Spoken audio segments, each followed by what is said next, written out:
3분 남았습니다. 3시 27분 구간이고요. 그러면 마무리 국면 접어들었으니까 흐름 좀 읽어보겠습니다. 양쪽 지수입니다. 막판에도 큰 변동성은 없습니다. 보합 부근에서 거래 마칠 예정인데요. 코스피 먼저 보시죠. 코스피는 장중 저점 부근에서 마무리될 것 같네요. 많이 빠지지는 않는데 한 0.4% 정도, 포인트로 10포인트 정도 내주면서 2340선에서 거래 마칠 채비하고 있습니다. 3거래일 만에 하락으로 전환됐는데 오늘 장에서 이렇게 약세 흐름을 나타내기는 하지만 주 이동평균선의 훼손은 없을 것으로 보입니다. 5일 이평선은 유지가 되면서 오늘 장 거래 마무리될 것으로 보이고요. 다음은 코스닥 넘어가겠습니다. 코스닥은 좀 보셔야 되겠습니다. 지금 상승불이 들어와 있기는 한데 0.03% 포인트로도 1포인트가 채 안 됩니다. 0.23포인트의 상승이어가지고요. 조금만 더 이 뒷걸음질 치면 파란불이 들어오는 상황이어서 거의 전일 종가 수준으로 보시면 되겠습니다. 766.72포인트 정도 선 기록하면서 일단 지난 목요일, 금요일 강한 상승 랠리는 멈춘 구간에 접어든 모습입니다. 이어서 종목별 흐름 확인해 보겠습니다. 양시장을 합해서 상한가 마감 앞두고 있는 종목은 총 2개, 코스닥에서만 2종목이고요. 모비스하고 한국 BNC 이렇게 2종목이 가격 제한폭까지 오르면서 거래 마칠 채비하고 있습니다. 하한가 종목은 없습니다. 특징이 막판까지 좀 유지되는 부분은요. 이 리비안. 애플과 리비안이 좀 합종연행을 하지 않을까. 팀쿡 애플 CEO가 리비안의 전기 트럭을 빌려 탔다라는 내용이었습니다. 다만 윗꼬리가 좀 달린다는 점을 확인해 보셔야 되겠는데요.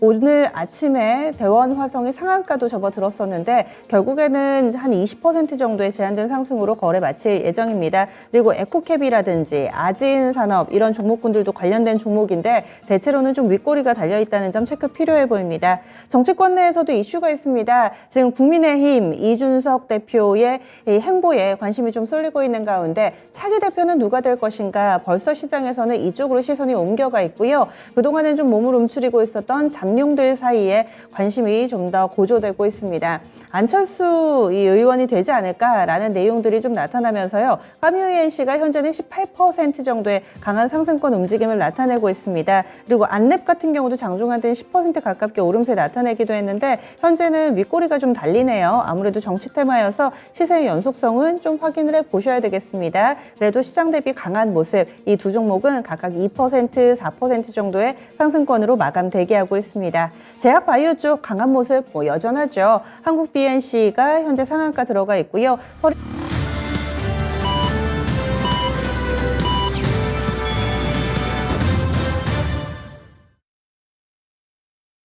7월 11일 월요일 국내 증시 마감됐습니다. 오늘 장은 좀 다들 살펴보는 그런 분위기였습니다. 아직 시장의 흐름이 어떻게 흘러갈 것인가, 그리고 주 후반에 있을 CPI라든지 국내에서의 금리 결정 이런 부분들을 좀 앞두고 관망 심리 뚜렷하게 나타났었죠. 지수 흐름 보겠습니다. 우리 증시 보기 전에 아시아 증시를 먼저 좀 살펴보셔야 될 텐데요. 아시아 증시는 희비가 뚜렷하게 엇갈렸습니다. 일본 좋았고 중국 안 좋았고 우리 증시는 무덤덤 이렇게 한중일 모두 다 온도차가 크게 나타났는데요. 하나씩 보겠습니다. 일본 증시가 좋았습니다. 일본 많이 올랐고요. 1% 넘게 상승했습니다. 1.11%의 상승 26,812.30엔에 거래 마무리 지었습니다. 일본 증시는 지난 9일이었습니다. 참의원 선거가 있었죠. 그리고 그에 앞서서 또 비보가 날아들기도 했습니다. 아베 전 총리 피격 사망 소식이 나타났고 그 이후에 진행됐던 참의원 선거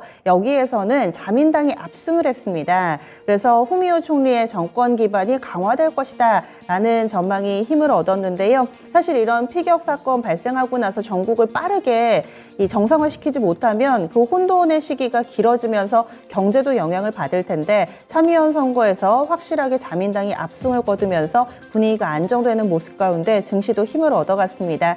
거의 직전 고점 지난 6월 28일에 형성됐던 직전 고점 부근까지 일본 증시는 회복이 돼 있는 상황이고요. 이제는 27,000선 눈앞에 두고 있는 상황입니다. 다음으로는 중국 쪽 넘어가겠습니다. 중국은 안 좋습니다.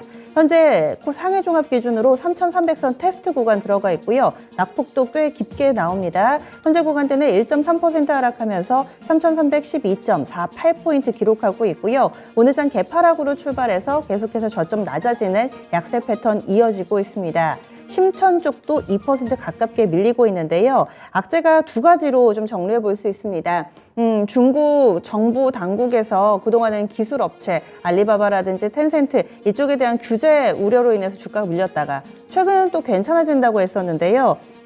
오늘 나온 내용에 따르면 반독점법 위반 과징금을 부과했다라는 내용입니다. 이에 따라서 이런 기술주들이 크게 밀려내려가는 모습 속에서 또 중국 증시도 여파를 받는 모습이었습니다.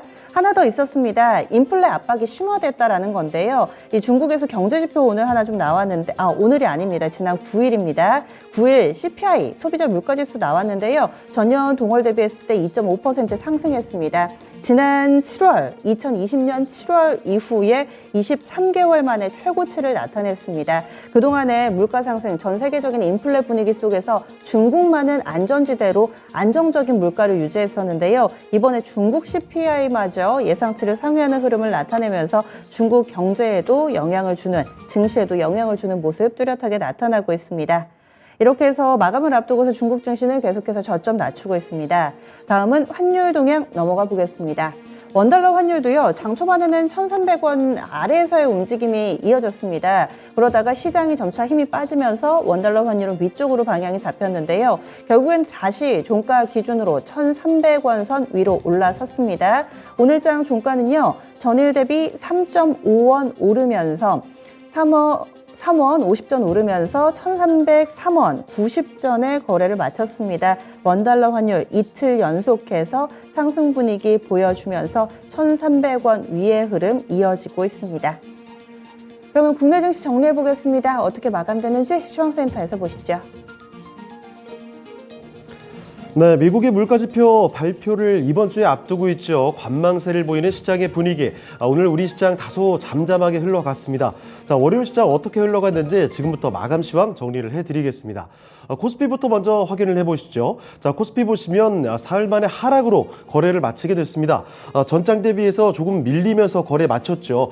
전장 대비 소폭 하락이었습니다. 0.4%가 떨어지는 모습, 포인트로 10포인트가량 하락을 했고요. 거래 대금은 6조 원 조금 넘게 집계가 됐습니다. 종가상으로 정확히 2,440포인트에서 거래 마쳤습니다. 자, 분봉 통해서 장중의 움직임 좀 보겠습니다. 장 초반만 해도 사실 조금 오르나 싶었는데 금세 내려오면서 2,340선 전후의 움직임 계속해서 나왔죠. 장 막판까지 마찬가지였고요. 장중 저점 가까운 지점에서 거래를 마쳤습니다. 2,440포인트 오늘장의 종가였습니다. 자, 이어서 수급 상황도 체크를 해보겠습니다. 외국인도 매도 우위지만 이 기관의 매도세가 좀 강했던 하루였습니다. 자, 보시다시피 기관 쪽에서 1,800억 원 이상, 2천억 원 가까이 매도가 더 많았고요. 외국인은 172억 원 정도 매도 우위가 기록이 됐습니다. 자, 이런 가운데 개인만이 좀 뚜렷하게 사들였죠. 개인 쪽에서는 1,900억 원, 2천억 원 가까이 매수 우위가 확인됐습니다. 자, 이어서 업종별 등락도 살펴보겠습니다. 자, 오늘 하락한 업종이 확실하게 좀 많았습니다. 등락률 하위 순으로 먼저 체크를 해보시죠. 가장 크게 내렸던 업종부터 보시겠습니다. 자, 운수 창고가 많이 부진했죠. 3% 가까이 내렸습니다. 2.85% 내리는 모습. 사흘 만에 하락이 나왔는데 아무래도 코로나로 인해서 이 항공주들 이쪽에 주가가 내려간 영향을 크게 좀 받았습니다. 자, 그리고 그 뒤를 이어서 섬유의복도 부진했죠. 2.5% 내림세 확인이 됐는데요. 대표 종목인 FNF의 주가가 사흘 만에 뚜렷한 약세를 보이면서 이 업종지수 하락을 견인했습니다. 자, 그리고 그 뒤를 이어서 화학업종도 2%가 넘게 떨어지는 모습이었죠. 이쪽 아무래도 큰 종목인 LG화학의 하락도 있었고 석유화학주들 전반적으로 유가 하락에 따른 충격을 받고 있습니다. 이런 우려감 크게 나오면서 특히 금호석유나 이런 종목들은 신저가를 기록하는 모습도 나타났죠. 자, 이에 따른 하락이 나타났고요. 그 뒤를 이어서 서비스 업종과 유통업종이 1.5% 안팎의 하락 내림세가 연출이 됐습니다. 자, 이번에 등락률 상위 순으로도 체크를 해보겠습니다. 상승 쪽은 좀 심플합니다. 코로나 확산세에 따른 제약바이오주들의 무더기 강세, 이에 따라서 일단 진단키트주가 포함되어 있는 의료정밀업종 4.8% 급등세를 기록했죠. 그리고 제약바이오 종목들 강한 종목들이 많았습니다. 이에 따라서 의약품 업종도 1.75%, 의료정밀과 의학이 역시 단독 선두 자리에 있는 모습 이렇게 확인이 됐고요. 자, 그리고 통신업종도 1.39% 오름세로 거래를 마쳤습니다. 자, 이 밖에 전기전자가 0.09% 소폭 상승했는데 운송 장비 쪽은 0.1% 밀리는 모습도 확인이 됐습니다. 자, 이어서 시가총액 상위 종목들 흐름 보시죠. 반도체부터 먼저 확인을 해보겠습니다. 반도체 오늘 좋지는 못했습니다. 삼성전자가 특히 장 후반 들어서 매도가 더 나오면서 상승폭 죄다 반납하는 모습이 확인이 됐는데요. 종가상으로 먼저 체크를 해보겠습니다. 종가상으로 보시면 0.17% 상승하는 정도, 상승폭 많이 반납이 됐죠. 58,800원 수준에서 약보합권에서 거래를 마치게 됐습니다. 상승이지만 이 장 초반에 비해서는 그 기세가 좀 떨어지면서 마감이 됐다는 점 좀 아쉽게 남았죠. 자, 그리고 SK 하이닉스가 좀 더 뚜렷한 하락이 나타났습니다. 이쪽에서는 1%가 넘게 밀렸죠. 93,700원에서 장을 마감하게 됐고요. 자, 그리고 다음으로 2차전지로 가보시면요. LG 에너지 솔루션 이쪽에서 5거래를 연속 올라오면서 오늘도 하루 종일 좋다가 2시 넘어서 상승폭이 좀 줄었습니다. 자, 그래도 일단은 상승 마감하게 됐죠. 1.8% 올렸습니다. 39만 5천 원에서 장을 마감하게 됐고요. 자, 그런데 반면에 LG화학과 삼성 SDI는 모두 다 하락으로 거래를 마쳤습니다. 특히나 보시면 LG화학의 경우에는 낙폭이 좀 더 컸죠. 3%가 넘게 떨어졌습니다. 3.3% 내리면서 52만 2천 원에서 거래를 마치는 모습. 그리고 삼성 SDI도 2% 가까이 내리면서 52만 7천 원에서 거래 마쳤습니다. 자, 그리고 이어서 바이오 종목들 보시죠.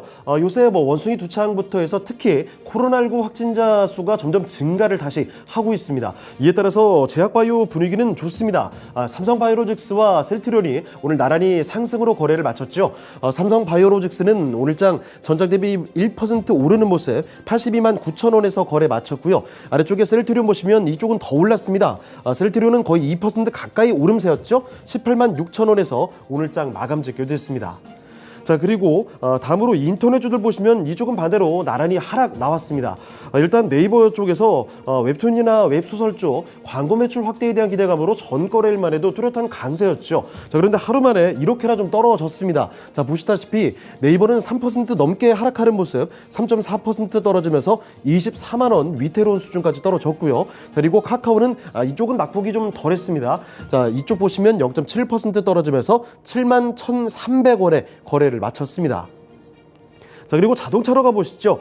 이쪽 현대차와 기아는 2분기 깜짝 실적에 대한 전망이 나타나면서 강세가 나왔습니다. 자, 보시다시피 현대차가 0.5% 오름세 17만 9천 원에 거래 마쳤죠. 하지만 장 초반에 비해서는 조금 줄어드는 모습이었습니다. 자, 그리고 기아도 보시면 기아의 상승폭이 조금 더 컸습니다. 1.5% 오름세로 거래 마치면서 7만 8천 원이었죠. 하지만 조금 음봉이 기록됐다는 점도 확인을 해주시고요. 자, 그리고 아래쪽에 내려가 보시면 삼성물산 보시죠. 이쪽 좀 역시 흔들리고 있습니다. 0.8% 소폭 밀리는 모습 확인됐고요. 철강 대장주인 포스코홀딩스 0.4% 내림세, 은행 대장주인 KB금융도 0.3% 소폭 내림세로 거래를 마쳤습니다.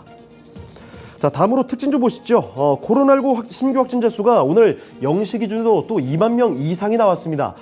거리두기 재개에 대한 이야기까지 나오고 있는 상황이어서 이에 따라 리오프닝 관련된 종목들에 대해서는 주가 상황이 좋지가 않았습니다. 자, 보시면 대표적으로 항공주들, 대한항공부터 아시아나항공, 그리고 저가항공까지 제주항공과 진에어 같은 종목들 일제히 3에서 4%대 뚜렷한 내림세 확인이 됐고요. 그리고 여행 쪽에서도 하나투어 거의 5% 가까이 떨어졌습니다.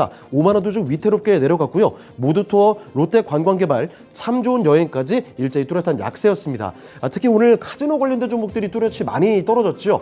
강원랜드와 GKL도 이렇게 3에서 5% 크게 떨어졌지만 파라다이스가 특히나 7% 이상의 급락을 보이면서 12,700원에서 거래에 마쳤습니다. 자, 그리고 하나 더 보시면 전기차 관련된 쪽도 보시죠. 최근 팀 쿡이죠. 애플 CEO가 리비안의 전기 트럭을 타고 있는 모습이 포착이 됐습니다. 자, 이에 따라서 애플과 리비안 전기차 협력에 대한 기대감이 증폭이 됩니다. 시장에 반영되는 하루였습니다. 우선 리비안 관련해서 대표적으로 움직이는 종목들이죠. 자, 바로 이 대환화성 고점 대비 좀 줄었습니다만 그래도 20%가 넘는 급등세로 거래 마쳤고요. 에코캡은 윗골이 좀 꽤나 길게 달았습니다. 그래도 6.9% 오르면서 거래를 마치는 모습이었고, 자, 이 밖에 전기차 관련한 자동차 부품주들 전반적으로 매수세 강하게 들어왔던 하루였습니다. 자, 보시다시피 명신산업 6% 넘게 올랐고요. KR모터스 윗골이 길게 달았음에도 8% 가까이 급등으로 거래 마쳤습니다. 이 밖에 KEC, SL, 만도부터 대원 가움 같은 자동차 부품주들 전기차 관련한 종목들이죠. 전반적인 강세가 나타났습니다. 자, 이번에 코스닥으로 넘어가 보겠습니다. 코스닥 보시면 이쪽은 사흘째 강세 이어졌습니다. 하지만 상승폭이 강하지는 않았죠. 0.07%의 소폭 상승이었습니다. 거래 대금이 6전 아래로 좀 내려와 있는 상황이고요. 종가상으로 767포인트 확인됐습니다. 자, 분봉통에서 장중의 움직임 좀 보시면 장 초반에 고점이 나왔죠. 774포인트 고점 만들고서 조금 내려왔고 이쯤에서 횡보하는 모습 보이면서 거래 마쳤습니다. 770 아래에서 횡보세 보이면서 결국 767포인트에서 거래를 마치게 됐습니다. 자, 이어서 수급도 보시면 이쪽 외국인과 기관 모두 다 좀 팔았죠. 외국인이 1,100억 원 이상, 특히 외국인이 더 많이 팔았습니다. 자, 그리고 기관도 330억 원 이상 매도 우위가 연출이 됐고요. 여기도 역시 코스닥도 개인만이 홀로 사들였습니다. 1,500억 원 이상 매수 우위가 기록됐습니다. 자, 이어서 시가총액 상위 종목들 흐름 보시죠. 제약바이오부터 먼저 보시면 셀트리온 형제들 큰 변화는 없었습니다. 셀트리온 헬스케어가 강보합권 수준에서 71,700원에 거래 마쳤고요. 셀트리온 제약은 반대로 0.7% 빠졌죠. 78,800원이 종가였습니다. 그리고 그 사이에 위치한 H7B도 마찬가지입니다. H7B 0.5% 소폭 상승하면서 4,500원에 거래를 마치게 됐습니다. 사실 전거래일만 해도 리보세라님의 상용화 의지를 보이면서 급등세를 보였지만 오늘장은 큰 움직임은 없었고요. 그리고 아래쪽에 알테오젠 보시면 이쪽은 오히려 하락으로 거래 마쳤습니다. 3% 넘게 떨어지는 모습 61,800원에 거래 마치게 됐습니다. 그리고 진단키트 주인 시젠 역시나 최근에 코로나19 신규 확진자 수가 늘어남에 따라서 이쪽의 강세는 계속 지속이 됩니다. 오늘장에서도 5.8% 뚜렷하게 강세 나타났고요. 자, 그리고 다음으로 2차전지 보시면 오늘은 천보만 올랐습니다. 양극재의 종목들 두 종목 모두 내렸죠. LNF부터 먼저 보시면 이쪽 2% 내림세 확인되면서 20만 9,900원에 거래 마쳤고 에코프로 BM도 3% 넘게 내렸습니다. 11만 4,600원에 종가 나왔고요. 전해질 종목인 천보만이 혼자 상승으로 거래 마쳤습니다. 천보는 전작 대비 2%대 오름세로 22만 원 그 위에서 거래를 마치게 됐고 게임주들로 옮겨가 보시죠. 일단 카카오 게임즈가 별 변화가 없었죠. 보합 수준이었습니다. 카카오 게임즈는 0.1% 약보권에서 48,950원. 자, 그리고 펄어비스 쪽에서 신작 연기 게다가 실적 부진 전반까지 나오면서 뚜렷한 이쪽은 약세가 나왔습니다. 2% 넘게 내렸고요. 그리고 밑에 내려가 보시면 위메이드 보시죠. 자, 위메이드는 닷새 만에 내림세 나오는 모습이었죠. 자, 보시면 전작 대비 0.85% 소폭 내렸습니다. 자, 그리고 반도체 쪽에서 리노공업 보시면 이쪽 사흘 만에 하락인데 좀 꽤 밀렸죠. 전장 대비 3%가 넘게 밀리면서 12만 9,600원 거래 마치게 됐고요. 자, 그리고 다음으로 미디어 콘텐츠 쪽 보시면 오늘 콘텐츠주들 움직임 괜찮았죠.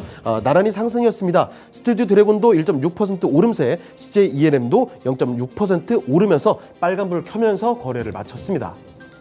자, 다음으로 특징 좀 보시죠. 코로나19 재확산세에 따라서 영향을 받는 종목군은 사실 리오프닝 앞서 언급해드렸죠. 그뿐만 아니라 제약바이오 종목들이 역시나 강했습니다. 코로나 관련해서 제약바이오가 다시 여기저기서 강세를 보이면서 이 관련주들 좀 모아봤습니다. 코스피와 코스닥 관련된 종목들 모두 묶어봤는데 일단 백신이나 치료제 관련된 종목들부터 보시죠. 거래소에서 SK바이오사이언스 역시 오늘도 강세 4.6% 올랐습니다. 그리고 일동홀딩스 같은 종목이 특히 17% 급등세로 거래 마쳤고요. 그리고 일동제약, 이연제약, 한울바이오파마부터 진원생명과학까지 뚜렷한 강세가 연출됐습니다. 특히나 코스닥 관련된 종목들의 주가 강세는 더 뚜렷하게 나타났죠. 코스닥에서 한국 BNC 같은 종목이 상한가까지 도달하면서 만원대 위로 올라갔고요. 국전약품 18%, 서린바이오가 25%, 셀리드와 셀리버리 모두 두 자릿수대 상승률을 기록했고요. 이 밖에 엔지캠 생명과학과 한국파마까지 이렇게 뚜렷한 강세 종목들 많이 발견이 됐습니다. 자, 그리고 진단키트 관련주들도 역시나 강했죠.